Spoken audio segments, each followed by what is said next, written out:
Bon, alors ce 2-2 là, les gars, est-ce que vous estimez qu'il y a encore des chances au retour ou Oui, est-ce que vous considérez que c'est moi, maintenant très très compliqué? Pour moi, il y a quand même des chances au retour. Alors, paradoxalement, je ne sais pas si vous êtes d'accord, à 1 partout, je pensais que c'était un mauvais résultat. Mais à 2-2, oui, mais là, forcément, tu lis à le scénario. oui, mais forcément, tu lis le scénario. psychologiquement, ça joue. Ça joue pour les joueurs, ça joue pour le coach.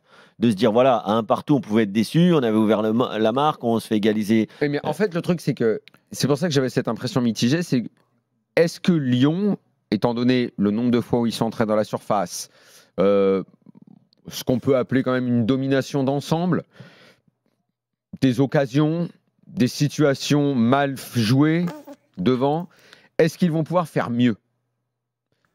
Tu veux dire que là, ils sont à leur max? Non, c'est ça que je ne sais pas. Ils n'ont pas beaucoup de références, Lyon, ces derniers temps, au niveau européen, avec cette équipe-là. Un week-end, c'est bien, un week-end, c'est moins bien. Là, ils ont une équipe de Manchester, mais qui n'est pas forte en Première Ligue, dont le jeu ressemble à rien. Ils laissent passer, selon moi, une opportunité de gagner. Juste gagner le match ce soir m'aurait donné confiance. Juste le gagner. Alors, OK, ils passent à 2 doigts de le perdre. Mais est-ce qu'ils peuvent se dire, on va gagner à Old Trafford? J'ai peur que Manchester, qui est pas bon, qui a pas de jeu collectif, qui fait pas grand chose, mais juste qui a en des poussant un peu plus, qui a quand même des individualités. Oui, elles sont pas dingos non plus. Hein. Oui, non, juste en poussant un peu, est-ce qu'ils vont pas, ça va pas suffire à éliminer Lyon? J'espère vraiment me tromper, mais j'ai le sentiment que Lyon laisse passer un peu de très belles occasions ce soir quand même. Julien, t'es d'accord? Ouais, moi j'étais un peu déçu par Lyon, pour être honnête, un peu dans tous les compartiments. J'étais un peu déçu par Cherki, j'étais un peu déçu par Mikotadze, j'étais un peu déçu par plein de joueurs individuellement, mais aussi collectivement, même si ils font pas un mauvais match, c'est vrai.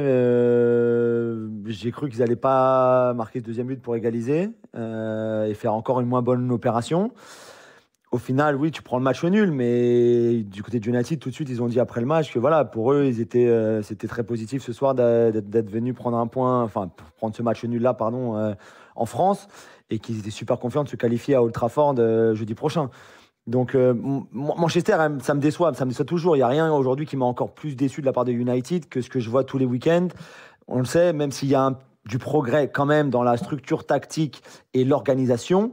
Collectivement, comme l'a dit Kevin, il y a encore beaucoup de travail. Individuellement, malgré des joueurs talentueux, ça manque quand même de talent, et en tout cas de l'expression de ce talent-là, hormis Bruno et Garnacho, en gros, quoi. Donc pour eux, j'ai pas de surprise finalement pour United. Pour Lyon, j'étais un petit peu déçu.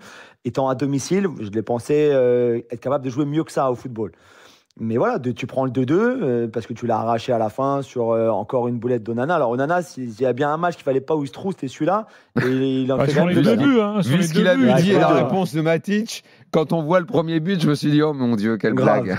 C'est clair, c'est clair. Mais bon, ça reste ouvert un peu, oui, mais à Old Trafford, je fais quand même de United le favori pour le match retour.